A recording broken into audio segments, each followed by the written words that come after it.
Lawrence Roeck. I'm the creator, producer, and director of Diablo, starring Scott Eastwood, Walton Goggins, who's also in The Hateful Eight, Danny Glover, Adam Beach, Camilla Bell from 10,000 AD, and a bunch of other awesome people that we both love. This is Bret Pursuit, producer.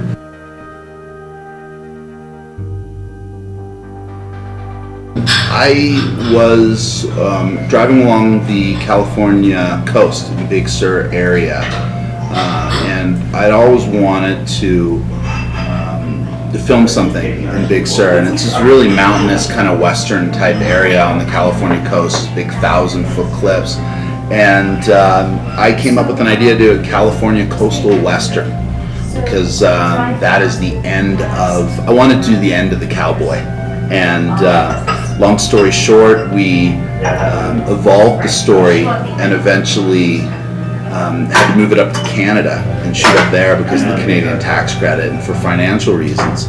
But the first spark of the movie was I wanted to shoot a California coastal western. I approached Scott Eastwood. He thought that was a really cool idea, and he signed on to the project, and we took it from there.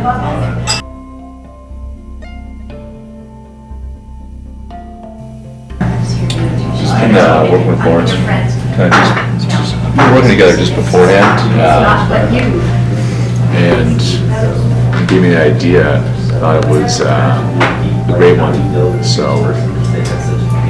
it was exciting to see come from an idea to be finished, but through kind of a darker way of telling a story.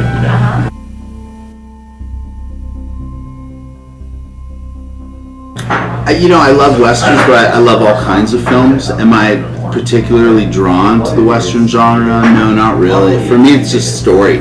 We had a story that was so unique and was going to take the American cowboy, deconstruct it, and turn the whole myth on its head.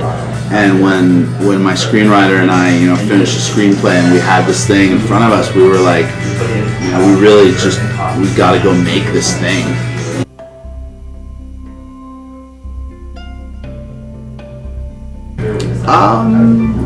We started in 2012. Yeah. So 2012, 4 years. 4 years. 2 years of financing and screenwriting and the development, and then 2 years of production. 1 year of, obviously we didn't shoot for 1 year, but we had pre-production, and it was a western, so there was a lot of prep involved. So 4 years total, which for me was shorter than 6 years, which was my previous film.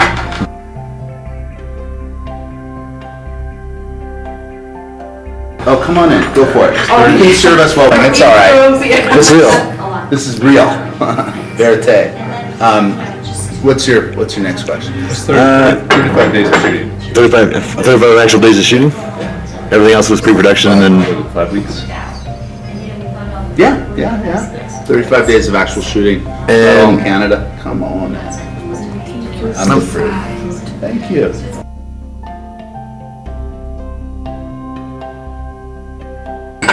No, not really. I'm familiar with the film, but it wasn't really. Yeah, just they put it there. Excuse me. No problem.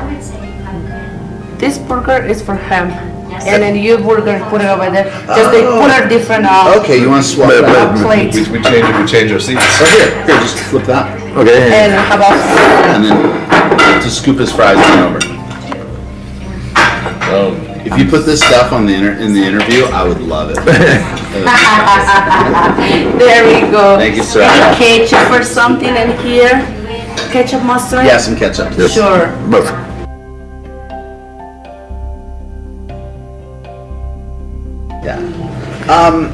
So La Mancha wasn't really a big influence. I'm familiar with the film. Really, for me, it's like more Searcher, Sam Peckinpah, and quite frankly, I was very familiar with the Western genre. Just, as anybody growing up in the United States, that is one of our original art forms, along with jazz, is the Great American Western. So, being in a born in Canada, but having grown up in the United States, I was very familiar with the genre, and I noticeably decided to not watch any westerns before I wrote and made this one. I really stayed away from them because we wanted to make a different kind of movie, like a psychological thriller. I hope that answers your question properly.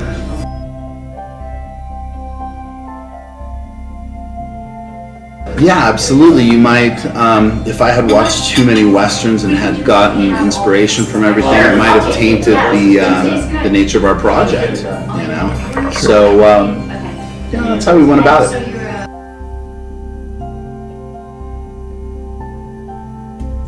Did you feel kind of intimidated when you were working with Clint Eastwood's son? Or was he really cool to work with? Or You know, Scott's a great guy. He's a very talented actor, and we were friends before we made the movie. So there was a certain familiarity there already, and he helped develop the story, and also too was really instrumental in making sure it was an authentic film. So it really wasn't intimidating at all. It was more just like working with a good friend that you're comfortable with.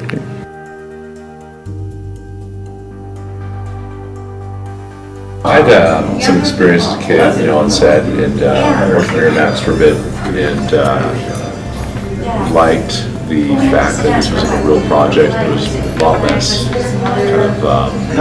kind of hierarchy, kind of best idea in the room wins, you know, and I was excited to see something inception and completion without a bunch of bureaucratic tinkering and committee decision making to get it done. Just kind of tell the story best you can, and that was the goal throughout. So turned out beautifully. We had a really good team on board, from all the photography, set design, post production. So it came out beautiful. People wanted to be a part of it throughout.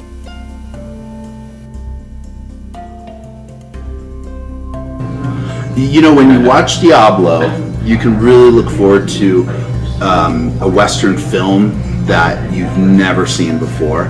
Obviously, not a lot of people have seen Diablo before because it hasn't been released, but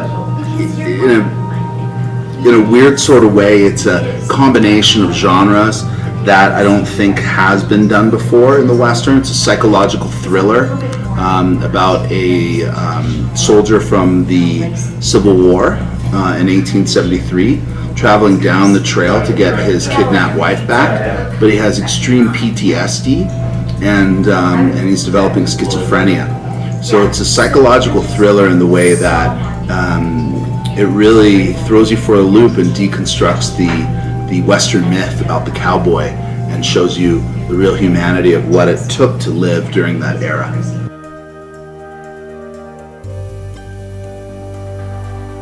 As a kid, had some involvement being on sets, you know, and worked for a while at Miramax in the script kind of acquisition area, and wasn't a huge fan of the hierarchy and popularity contest, just the whole, you know, that end of the structure.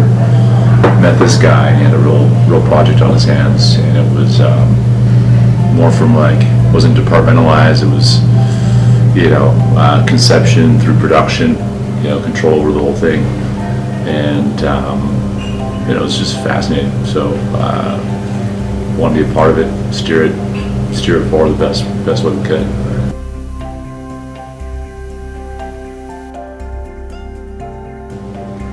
We have a producer team, which is myself, Shanna Wilson. She's our executive producer and producer.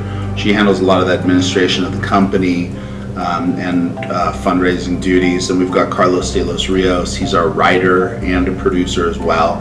He's more of a creative producer, making sure that the project and that my work really stands up to the best guys out there in the industry. So he's like my coach. And then Bret really is my facilitator. He brings resources to the production whenever he can. He helps with getting the film out there, with raising money, and with helping provide the infrastructure that we need to actually do our day-to-day jobs. It helps with anything from vehicles to putting together housing for the producers when we have to work in various areas, and also too really is instrumental in bringing fresh new ideas. I'm an idea guy, and I firmly believe that the best idea always wins. And so I like to have kind of a collaborative culture within my producer group, where they're bringing the very best of what they know and what their film intellect can provide. Ultimately, I have to make the final decision. A good director is a firm director, and a director that knows his boundaries and knows when to not take an idea or when to take an idea. And really, that has been the great pleasure of working with Bret, with Carlos, and the rest of the team, is that we all just really supported each other on the project, got it made.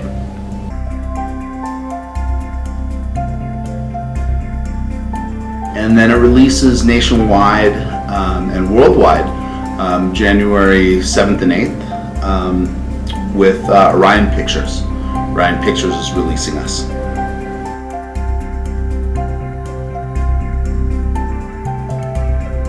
Oh, the festival's incredible. I mean, Antonia, the whole group of ladies there in the office, they have taken incredible care of us already. We are just so thrilled to be here in Santa Fe. The accommodations are beautiful. They really provided us with a great room, and we just feel welcome. We feel appreciated. So number one, we're just thrilled to be here at the Santa Fe Film Festival. I think this is one of the premier film festivals in North America, if not one of the really cool ones around the world. And the people in New Mexico are just cool. They've been very, very friendly to us and very helpful. So we're thrilled to be here.